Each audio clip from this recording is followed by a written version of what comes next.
Hello, third graders. Today we're going to talk about how to tell time. So, why is time important? Do you guys know? Time is important because in life you need to be on time for various different things. You're right. For work, Wow. for play, for airports, train stations. Wow, you're super smart. Do your parents talk about time and how they need to get somewhere and they tell you guys to hurry? Yes. Yeah. Yes, Okay, all the so, time. yeah, you're right. Time is important because it's in our everyday lives all the time. And we're always checking the clock to make sure that we're on time. And like this lesson, we need to get done in a certain time.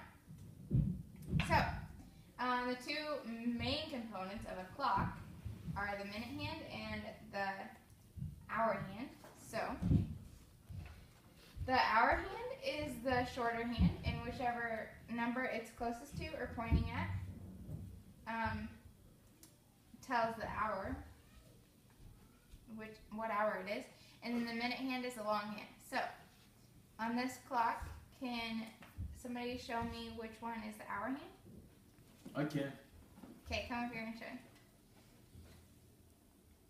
It's that one there. Good job. Okay, and then Carol, can you show me the minute hand? Right there.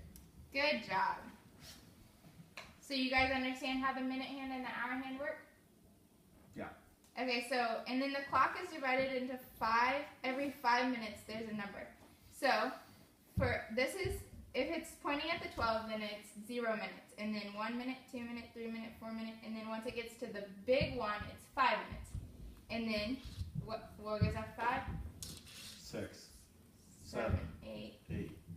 And then once it gets to the big 2, it's every 5 minutes, so the big 1 is 5 minutes, the big 2 is 10 minutes. and then the big 3, 15 minutes. yeah, you just go by 5s, right, so you get it. So, what's the big 8?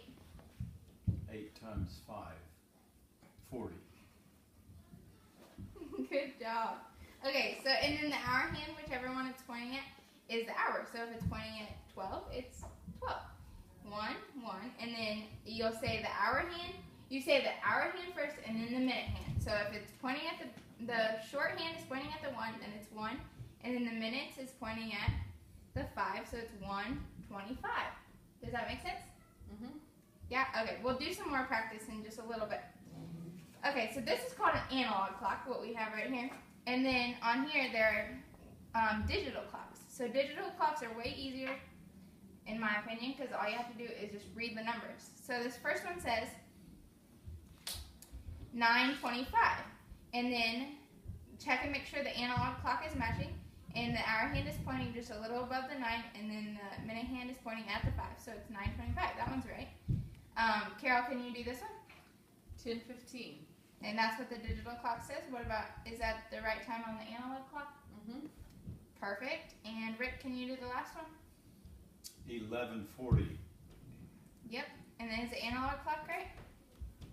The hour hand is just a little past the 11, and the minute hand is on the 8.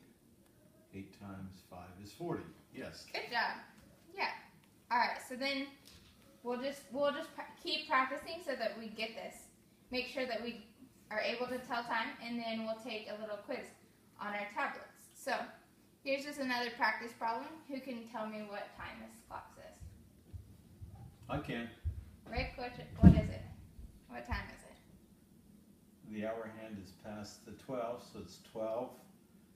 And the minute hand is on the 5, so 5 times 5 is 25. 12:25. Good job. Okay, so then I made you guys little handheld clocks. So you just have to move them around. And remember, which hand is the shorter hand? The hour hand. And then the longer hand is the minute hand. And then I have one up here too. So we're going to just take some practice problems. The first one is on the screen. So we'll read this time together, the analog time. Or the digital time, sorry, is 4:20. Okay. And yeah, you're right. And then show me what that looks like on this big clock. 4:20. Does your clock look like this? Good job. Okay, let's keep practicing. How about 9:30?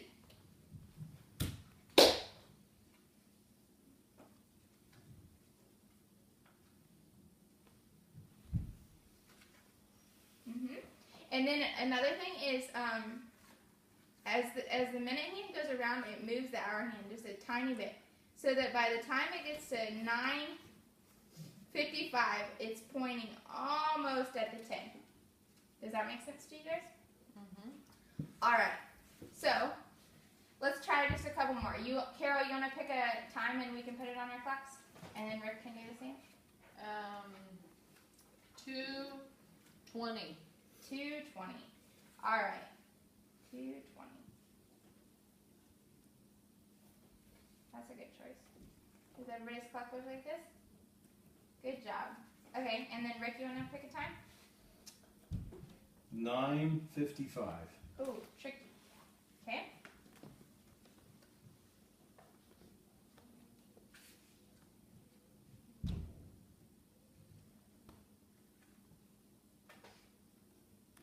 $9:55. Good job. All right, and then I have this little quiz for you guys to take. And you only have to complete 10 questions since we don't have a lot of time today. And then once you're done with 10 questions, don't exit out of it and show me. And then I need to write down the results.